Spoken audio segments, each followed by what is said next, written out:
Hello, this is Lisa Malberg with your tip of the week. I'm going to show you how, after cutting the pieces, I lay them out and how I get ready to sew.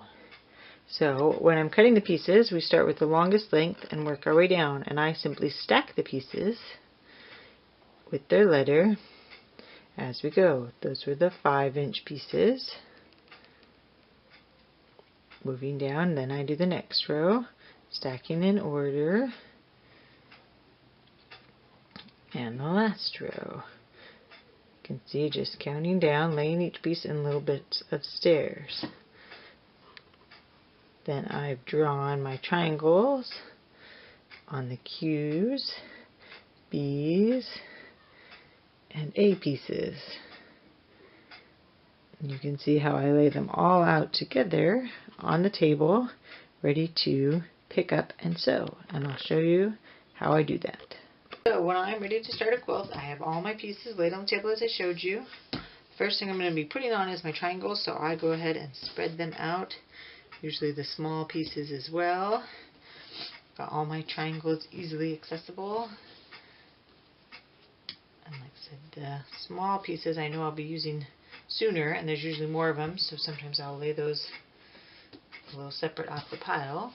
But otherwise, as I need something in this strip, for example, if I needed this M piece, I would simply pick up the ones above it, use my M. If there's only one, take it, and move my piece.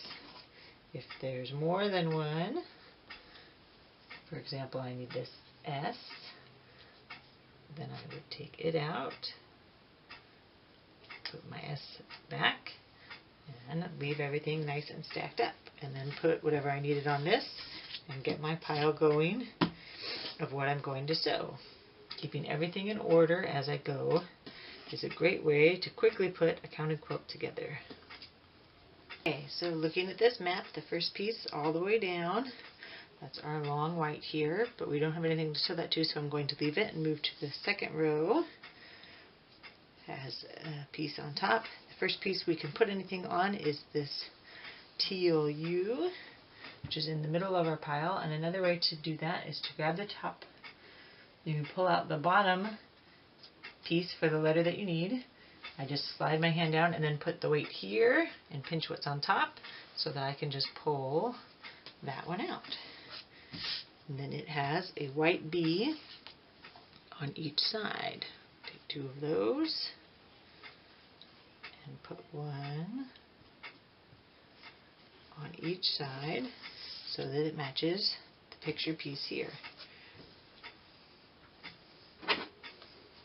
Also have my pins handy. So with these, I usually do 1 pin on each side of the triangle.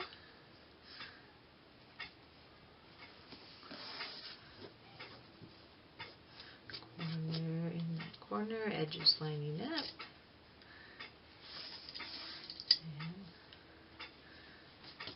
And I would set what I'm going to sew right there and move on to the next piece, which is a small E, again with a triangle.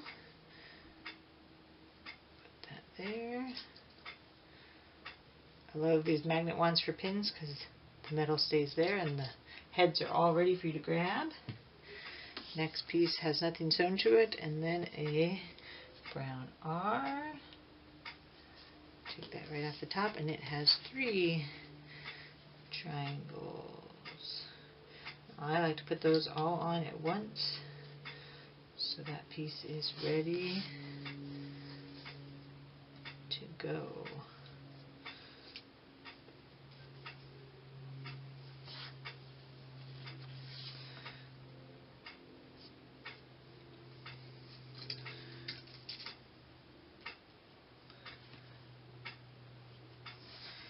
Those are all the pieces that I can pin for that first row. So if you'd like, you can set to your machine and get that row sewn. I like to continue on and do each row, making a stack, and then sew them all and come back and do it again. So that's our tip of the day of how to grab pieces and lay them out so that you can organize yourself through your quilt top. Hope that tip helps you with your counted quilt.